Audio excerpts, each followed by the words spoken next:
Namaste, Shivsha. Welcome, students, to the 11th lecture of Business Organization Management, Principles of Management.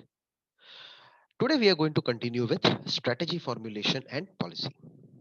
So, without wasting further time, let us start. So, what do you mean by strategy formulation? મેનેજમેન્ટમાં strategy formulation એટલે શું કહેવાય? તો સૌથી પહેલા આ શબ્દને આપણે બે ભાગમાં વિભાજિત કરી. સ્ટ્રેટેજી એટલે વ્યૂ, કોઈ પણ એક પ્લાન જેનાથી તમે જીત પ્રાપ્ત કરી શકો. That is plan four win.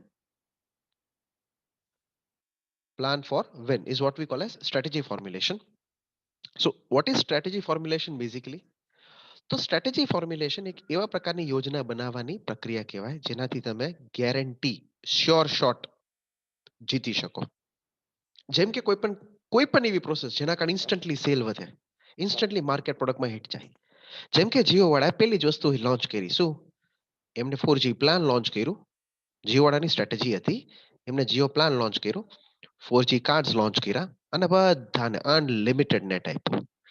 જો બધાને અનલિમિટેડ નેટ આપે તો બધા લોકો ડેફિનેટલી ગ્રેજ્યુઅલી અને એમને હળવેકથી જેમ સમય ગયો એમ ભાવ વધારતા ગયા, કોઈને ખ્યાલ ન આવ્યો. પણ જીઓ અત્યારે પોતાની રેવન્યુ બધી પોતાનો ઓપરેશન, ધેટ ઇઝ પોતે જે પ્લાન્સ અથવા કસ્ટમર્સ જે પ્લાન્સ રિન્યુ કરે છે એનાથી પોતે એક્ઝિસ્ટિંગ પ્લાન્સને સુધારતા જાય અને રેવન્યુ કમાવે છે. So, what is basically strategy formulation? Strategy formulation is an analytical process of selection of best suitable course of action. સૌથી સારામાં સારો કોર્સ ઓફ એક્શન એટલે સૌથી સારામાં સારો પંથ જેની ઉપર કામ થઈ શકે, જેના કારણે ઓર્ગેનાઇઝેશનલ ઓબ્જેક્ટિવ્સ એટલે ઓર્ગેનાઇઝેશનના હેતુ અને ઓર્ગેનાઇઝેશનની દ્રષ્ટિ તમે પ્રાપ્ત કરી શકો છો. It is one of the steps of strategic management process. Strategic management પ્રોસેસની આ સ્ટેપ કહેવાય છે, સ્ટેજ કહેવાય છે. નાઉ ધીસ સ્ટ્રેટેજિક પ્લાન એટલે આ સ્ટ્રેટેજિક પ્લાન કહેવાય છે કોઈ પણ એક સંસ્થાને પરમિશન આપે. શાના માટે?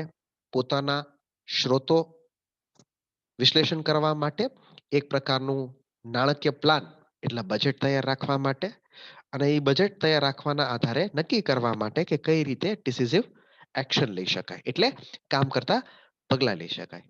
અને એના આધારે એ શું કમાવી શકે છે? Profits. And according to which they can earn profits, right? હવે એ સમજવા માટે સૌથી પહેલા તમારે જ્યારે પણ તમારે સ્ટ્રેટેજીસ બનાવવી હોય, આયોજન બનાવવું હોય, ત્યારે આંતરિક રૂપે વિશ્લેષણ કરવું પડે. Internal examination is very very necessary. So it is examined through SWOT analysis. What is SWOT analysis? તો SWOT એનાલિસિસ નું ફૂલ ફોર્મ થાય છે, SWOT એનાલિસિસ ઇઝ એન એક્રોનિમ. એક્રોનિમ એટલે શું? તો શબ્દમાં આપણે લખી શકાય, એક્રોનિમ નો મતલબ થાય શોર્ટ ફોર્મ. એક્રોનિમ નો મતલબ થાય શોર્ટ ફોર્મ. તો short form four strength, weakness, opportunity અને થ્રેટ. સ્ટ્રેન્થ એટલે તાકાત શું, વીકનેસ એટલે કમજોરી શું, ઓપોર્ચ્યુનિટી એટલે તક શું, અને થ્રેટ એટલે જોખમ કેટલો છે. The strategic plan should be informed to all the employees. જેટલા પણ સ્ટ્રેટેજિક પ્લાન બનતા હોય, જે પણ આયોજન બનતું હોય, બધા કર્મચારીને ઇન્ફોર્મ કરી જ દેવાનું. So that they know the company's objectives. કંપનીના હેતુઓ તમને ખ્યાલ હોવો જોઈએ, કંપનીનું મિશન તમને ખ્યાલ હોવું જોઈએ, કંપનીનું વિઝન તમને ખ્યાલ હોવું જોઈએ. રાઈટ? It provides direction. દિશા દેખાડતી હોવી જોઈએ. કોઈ પણ એમ્પ્લોઈઝને ફોકસ એટલે ધ્યાન ચિંતું હોવું જોઈએ. Right? So strategy formulation is very important for success. કોઈ પણ ફર્મના સફળતા માટે. રાઈટ? ફાઇન. સ્ટ્રેટેજી ફોર્મ્યુલેશન માટે સૌથી પહેલા સ્ટ્રેટેજી બને કેવી રીતે? તો એ બનાવવા માટે ખાસ કરીને 6 સ્ટેપ ફોર્મ્યુલાસ છે. 6 સ્ટેપ ફોર્મ્યુલાસમાં તમે ડીપમાં સમજી શકો છો. And this is one of an important question. પહેલી વસ્તુ છે સંસ્થાના હેતુઓ એસ્ટાબ્લિશ કરો. બીજો છે analysis of organisational environment. Organisation એન્વાયરમેન્ટનું વિશ્લેષણ કરો. માપી શકાય એવા goals, that is quantitative goals તૈયાર કરો. Objectives in context with divisional plans. જે પણ ડિવિઝન પ્લાન્સ હોય છે, એટલે મતલબ જે પણ તમે સંસ્થાના પ્લાન્સ હોય, એ ઓબ્જેક્ટિવ્સ તમારા ડિવિઝનની સાથે સમાન રહે છે કે નથી રહેતા. પરફોર્મન્સ એનાલિસિસ, પરફોર્મન્સ કેવી રીતે એનાલાઇઝ થાય. અને સિલેક્શન ઓફ સ્ટ્રેટેજી, કેવી રીતે સ્ટ્રેટેજી સિલેક્ટ થાય. So let us see it in detail. પહેલી વસ્તુ જે આપણે ઓબ્ઝર્વ કરી રહ્યા છીએ, that is establishing organizational objective. એટલે આ એસ્ટાબ્લિશમેન્ટમાં શું હોય છે? So this involves establishing long term goals of an organization. લાંબા સમયના ગોલ્સ કેવી રીતે તમે એસ્ટાબ્લિશ કરી શકો? Strategic decisions can be taken once organizational objectives are determined. Strategic decisions એટલે એવા ડિસિઝન્સ આપણે લઈ શકાય જેના આધારે ફ્યુચર લોંગ ટર્મ ગોલ્સ તમે અચીવ કરી શકો. સેકન્ડ આપણે ઓબ્ઝર્વ કરી છે એનાલિસિસ ઓફ ઓર્ગેનાઇઝેશનલ એન્વાયરમેન્ટ. હવે આમાં એનાલિસિસ શું? સંસ્થાનું એન્વાયરમેન્ટ અથવા એક ઓવરઓલ વર્ક એન્વાયરમેન્ટ કેવું છે આખા કંપનીનું? શું સારું છે? ડેવલપમેન્ટ થઈ શકે છે? પ્રોગ્રેસિવ છે? એડેપ્ટ કરી શકે છે? ઇનોવેશન છે? આ બધી વસ્તુ ઓર્ગેનાઇઝેશન એન્વાયરમેન્ટનો પાર્ટ છે. એની સાથે સાથે ઓર્ગેનાઇઝેશન એન્વાયરમેન્ટમાં એ પણ જોવામાં આવે કે પાવર કોની સાથે છે અને પોલિટિક્સ કોણ કરે છે. So this is a very important part. જેમ લાસ્ટ સેન્ટેન્સમાં લખેલું છે, successful organisation builds on its strength ઉપર બિલ્ડ કરે છે, overcomes its weakness, identifies new opportunities, નવી નવી તકો આઈડેન્ટિફાઈ કરે છે, and protects against external threat, કોઈ પણ બાહ્ય જોખમની સામે રક્ષણ આપે છે. જે થર્ડ ફોર્મ આપણે ઓબ્ઝર્વ કરી શકીએ that is forming quantitative goals. Now what do you mean by forming quantitative goals? Forming quantitative ગોલ્સનો મતલબ કહેવાય એવા ગોલ્સ નક્કી કરવા જે તમે લોંગર ટર્મ અથવા લોંગ ટાઈમ સુધી અચીવ કરી શકો. જેમ કે for example increment of 30% revenue in the revenue of the company. જ્યારે પણ રેવન્યુ ઓફ ધ કંપની વધારવાની હોય, 30% કેવી રીતે વધારી શકાય, કેવી રીતે ઇમ્પ્રુવમેન્ટ લાવી શકાય, કેવી રીતે 20% પ્રોફિટ માર્જિનની સાથે કામ કરી શકાય, 10% ઇન્ક્રીમેન્ટ એમ્પ્લોઈઝને આપી શકાય, રાઈટ? ફોર્થ ફોર્થ સ્ટેપ આપણે ઓબ્ઝર્વ કરી છે objectives in context with divisional plans. જે ઓબ્જેક્ટિવ્સ હાલના ડિવિઝનલ પ્લાન્સની સાથે સમાન રહે છે કે નથી રહેતો અને ઓર્ગેનાઇઝેશન એઝ અ હોલને કેવી રીતે અસર કરે છે. ફિફ્થ પોઈન્ટ આપણે સમજી શકી it is performance analysis. Performance analysis એટલે શું? કે કઈ રીતે પરફોર્મન્સ આવે છે અને પરફોર્મન્સ આપણી સ્ટાન્ડર્ડ અને એકચ્યુઅલ પરફોર્મન્સ કરતા કેવી રીતે અલગ પડે છે. સો એકચ્યુઅલ અને સ્ટાન્ડર્ડ પરફોર્મન્સ ડિફર કેવી રીતે કરે. સિક્સ પોઈન્ટ આપણે ઓબ્ઝર્વ કરી શકીએ that is selection of strategy. કેવી રીતે તમે સ્ટ્રેટેજીની પસંદગી કરી શકો. Now, this is the final step of strategy formulation. Final step રહે છે. It involves evaluation of alternatives, વિશ્લેષણ કરવું વિકલ્પોનું, and selection of the best strategy. સૌથી સારામાં સારી સ્ટ્રેટેજીની પસંદગી કરવી. Amongst them to strategy of the organization. Strategy formulation process is an integral part of strategic management. Right? અને એ integral part કેમ રહે છે? As it helps in framing effective strategy for organization to survive. કોઈ પણ ઓર્ગેનાઇઝેશનને જીવતા રહેવું, વિકાસ રાખવું in a dynamic business environment. Now, strategy સૌથી વધારે કોણ બનાવે છે? તો સ્ટ્રેટેજી સૌથી પહેલા તમારે સમજવાની જરૂર છે કે આ ત્રિકોણની અંદર ત્રણ લેવલ આપેલા છે. સૌથી પહેલા ટોપ લેવલ છે, વચમાં મિડ લેવલ છે અને સૌથી એન્ડમાં બોટમ લેવલ છે. રાઈટ? હવે બોટમ લેવલ ખાલી કામ પૂરતું એટલે ફંક્શનલ લેવલ મેનેજમેન્ટ કરતા હોય. બિઝનેસ લેવલ ખાલી મિડ લેવલ મેનેજમેન્ટ કરતા હોય અને ટોપ લેવલના વ્યક્તિઓ corporate level that is vision, objectives, mission આ બધાનું સ્ટ્રેટેજી ફોર્મ્યુલેશન બનાવતા હોય. સો આવી રીતે તમે જોઈ શકો છો કે જેમ બોટમ લેવલથી ટોપ લેવલ સુધી જતા જાય a way of planning, way of progressing, time duration એટલે સમયગાળો જે કોઈ પણ પ્લાનનો મુખ્ય આધાર બને એ ડિપેન્ડ કરે છે.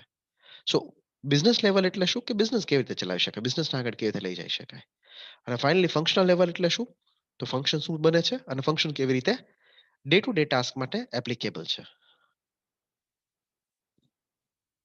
જે તો જેમ તમે જોઈ શકો છો ત્રણે ત્રણ લેવલની સ્ટ્રેટેજીસ મેં depending on levels of management અને ડિપેન્ડિંગ ઓન યુટિલિટી સમજાવી દીધેલી છે. તો કોર્પોરેટ લેવલ સ્ટ્રેટેજી એટલે શું? તો સૌથી પહેલા ધીસ લેવલ આઉટલાઇન્સ શું આપણે અચીવ કરવા માંગીએ છીએ. વિકાસ, સ્થિરતા, એક્વિઝિશન, પ્રાપ્તિ, રિટ્રેન્ચમેન્ટ, પાછળ ખેંચવું. ઇટ ફોકસસ કોની ઉપર ફોકસ કરે છે? કેવા પ્રકારનું બિઝનેસ આપણે એન્ટર થવું છે અને કેવી રીતે કામ કરવું છે. બિઝનેસ લેવલની સ્ટ્રેટેજી શું છે? This level answers the question of how you are going to compete. કેવી રીતે આપણે કમ્પીટ કરી શકાય, કેવી રીતે સ્પર્ધાત્મક રૂપે કામ કરી શકાય. It plays a role in the organization which have smaller units of business. નાની યુનિટ્સ હોય છે અને દરેકને આપણે કન્સિડર કરી શકાય સ્ટ્રેટેજિક બિઝનેસ યુનિટ. દરેકને આપણે એસબીયુ તરીકે કન્સિડર કરાય. જે થર્ડ લેવલ આપણે સમજી શકીએ દેટ ઇઝ ફંક્શનલ લેવલ. મતલબ ધીસ લેવલ કોન્સન્ટ્રેટ્સ કોની ઉપર ધ્યાન કેન્દ્રિત કરે છે? કેવી રીતે કોઈ પણ ઓર્ગેનાઇઝેશન ગ્રો થઈ શકે છે. મતલબ કેવી રીતે કોઈ સંસ્થા વિકાસ થઈ શકે, ઉત્તમ રીતે કામ કેવી રીતે થઈ શકે, એમનો દરરોજનો action including allocation of resources, day to day basis ઉપર જે રીતે રિસોર્સિસ અલોકેટ થાય, રિસોર્સિસ અલગ અલગ રીતે મુકાય to deliver corporate and business level strategies. Hence all organization have competitors. બધા સંસ્થાના ઓર્ગેનાઇઝેશન્સમાં કોમ્પિટિટર કે સ્પર્ધાત્મક વ્યક્તિ તો હોય જ છે. Now it is the strategy that enables one business. કોઈ પણ એક બિઝનેસની સ્ટ્રેટેજી કે પ્લાન કહેવાય જે બીજા કરતા સક્સેસફુલ રહે છે અને એસ્ટાબ્લિશ રહે છે. મહત્વતા શું છે? What is importance of strategy formulation? પહેલી વસ્તુ આપણે સમજવાની જરૂર છે કે કોઈ પણ વ્યક્તિ માર્કેટમાં જીતવા માટે, બિઝનેસને સર્વાઈવ કરવા માટે, ગ્રો કરવા માટે, ડેવલપ કરવા માટે, હરાવવા માટે ખાસ કરીને સ્ટ્રેટેજીનો ઉપયોગ કરે છે. તો મહત્વતા શું રહે છે? પહેલી મહત્વતા આપણે સમજવાની જરૂર છે અચીવમેન્ટ, પ્રાપ્તિ થ્રુ ક્લેરિટી ઓફ ઓબ્જેક્ટિવ્સ. જે પણ હેતુ હોય એની સ્પષ્ટતા રહે છે. સેકન્ડ આપણે ઓબ્ઝર્વ કરી શકીએ advance through solution of problems. કેવી રીતે આપણે અલગ અલગ પ્રોબ્લેમ્સનું સોલ્યુશન આપી શકાય, વ્યવસ્થિત નિર્ણય કેવી રીતે કરાય, પ્રોપર ડિસિઝન. પછી લિમિટેડ સ્કોપ ફોર મિસ્ટેક, ઓછો સ્તર રહે છે મિસ્ટેક માટે. ફોર્થ આપણે સમજી શકાય મેક્સિમમ યુટિલાઇઝેશન ઓફ રિસોર્સિસ, સૌથી વધુ યુટિલાઇઝેશન રિસોર્સિસનું કરવું અને એના આધારે કેવી રીતે તમે વીકનેસને ઓવરકમ કરી શકો. એટલે સ્ટ્રેટેજીથી તમને શું ખબર પડે? તમારી વીકનેસ શું છે, તમારી સ્ટ્રેન્થ શું છે, તમારે વ્યવસ્થિત ડિસિઝન કેવી રીતે લઈ કહી શકો અને પ્રોબ્લેમ હોવા છતાં તમે કેવી રીતે એડવાન્સ કરી શકશો. રાઈટ?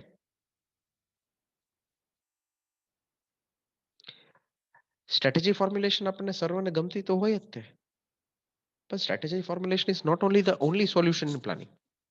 કેમ કે strategy formulation requires extensive thought અને વધુ પડતી સત્તા. એટલે strategy formulation is authority oriented rather than task oriented. એ કામના રિલેટેડ નથી, એ સત્તાના રિલેટેડ છે.